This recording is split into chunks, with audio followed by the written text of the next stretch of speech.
Welcome back to Restorative Interventions. In this video, we will cover a restorative chair yoga practice for post-stroke clients. This practice is appropriate for post-stroke clients with limited range of motion, paralysis, muscle weakness, and spasticity. This practice will take place in a seated posture, so the client will be seated for the entirety of the practice.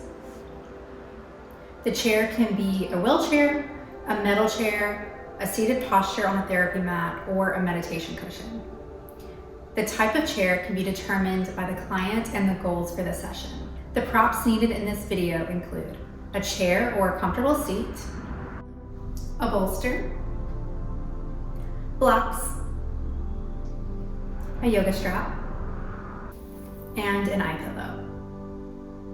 Practitioners, instruct the client to begin with a comfortable seat in the chair or on their chosen stable surface. Invite the client to firmly place both feet on the ground in front of them. Press down into their bones and bring their body forward so that their back is not resting on the chair. Have them ground down into their feet. Press into the earth. See if they can press all toes, one by one, into the ground. Call out the names of the toes slowly. Big toe, second toe, middle, fourth, and pinky. Have them press into the heels of the feet. Relax the feet, but keep them firmly on the ground. An optional hands-on assist if the client is unable to move the foot or feel the ground independently is to have either the client or the practitioner to press into the quad over the knee for grounding. Press and hold for a few seconds, then release, and try again if that feels good to the client. Then bring their arms overhead and have them come down in prayer hands, resting their hands at their side in Tadasana.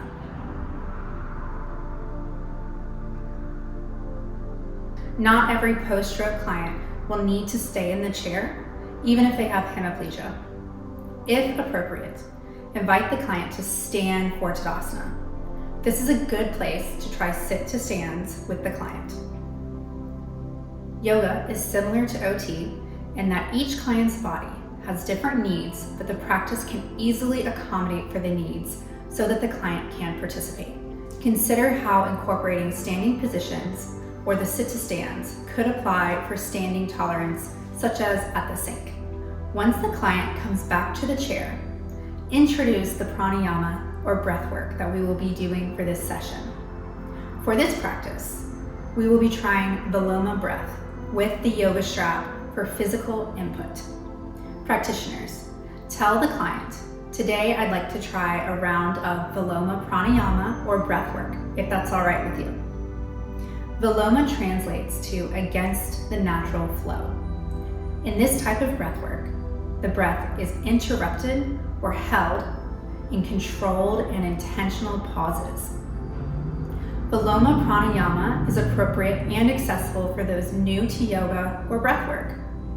However, it is important to note this type of breath work is not recommended for pregnant clients or clients with high blood pressure. The goal of this type of breath work is expanding breath capacity.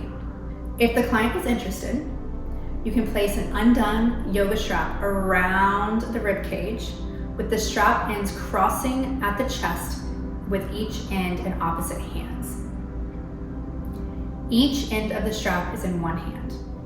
The purpose of the strap is so that the client can feel the expansion of the chest on the inhales. For this session, let's try 3 pauses on the inhales and 3 pauses on the exhales. This will look like breathing in a little, pause. Breathing in a little more, pause. Breathing in once more, and pause. The lungs should be full on the 3rd inhale. Exhale a little, pause. Exhale a little more, pause. Exhale completely, and pause. Alternatively, if the hands cannot hold the strap for the breath work, you can use something to tie the strap to the hands, such as TheraBand. The goal here is so that the client can feel the rise and fall of the chest on the inhalation and the exhalation. Now, have the client set the intention for the session. You can repeat this breath work a few times as they are able. Remind the client the pauses are purposeful and deliberate to help prepare the nervous system for a relaxing session. Once they're completed, you can remove the strap and set it aside. Now guide the client into the first posture, which is supported forward fold. You will bring a bolster over their lap and have them fold their body over the bolster, reaching their hands to their feet.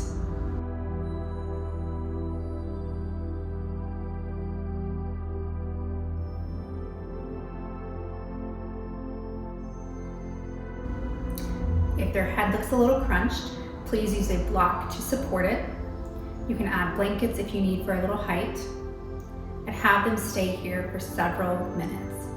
If they are resting one cheek on a block, be sure to have them turn and rest the other cheek and try to make that for an equal amount of time. Come back to neutral. Practitioners, you will remove the bolster. You will instruct the client to rainbow their arms to the sky and come down with their hands in prayer. They can now pause here in Tadasana. Slowly turn to one side.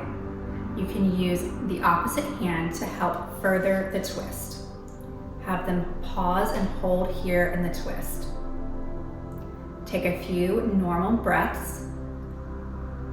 Now come back to center and pause before continuing to the other side. Make sure to do both sides before coming back to Tadasana. Remind the client of their intention for the practice. Next, have the client come into seated pigeon. Instruct the client to firmly plant one leg on the ground. They can bring the other leg up and cross the ankle over the grounded thigh. This is a hip opener and can be intense for some clients. It is important to give options here. One option can be to bring the ankle to a block on the ground if the thigh is too high or too intense for the client at this time. Another option can be to massage the foot during this stretch. This can be helpful, especially if they are experiencing neuropathy in the foot. If the client feels comfortable and wants to stay here, a bolster can be used to lean on for comfort. This will deepen the stretch. Be sure to complete both sides as able.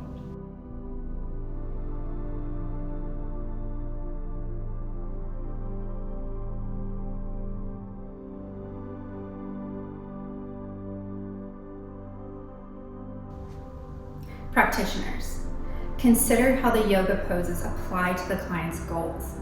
Consider what the client's deficits are and how yoga can get the client to the goal.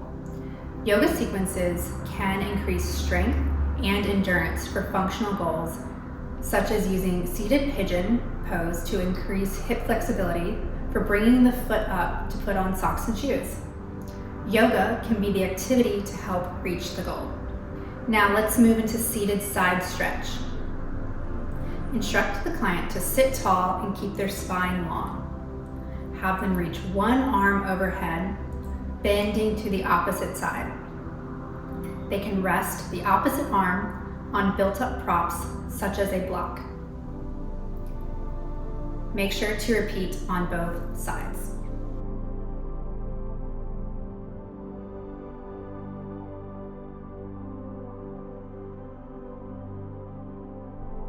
Once completed, return to Tadasana. Take a gentle breath here.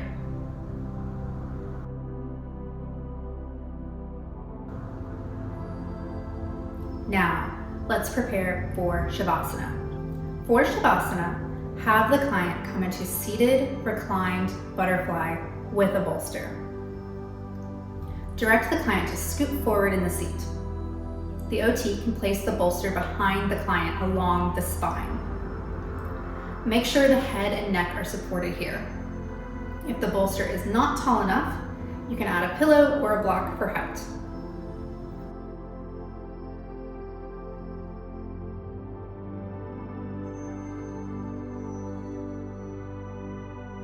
Instruct the client to open their knees and bring their feet together in a diamond shape. The arms can relax into the lap. Let the head fall slowly and heavily back to the bolster to rest. The client may opt in for an eye pillow. Have them stay here for several minutes as able. Practitioners, bring the client out of Shavasana. Say, when you're ready, bring your awareness back to the fingertips. Gently run them along the tops of the thighs. Bring the palms to the cheeks and gently guide your head and neck to upright seating position. Have them pause and take a breath here. Bring their feet back to the earth and slowly close the knees back together. Practitioner, you can help remove the bolster and block from behind the client. Now the client can sit back into the chair. Practitioner, help close the session by leading a few long, slow inhales and exhales.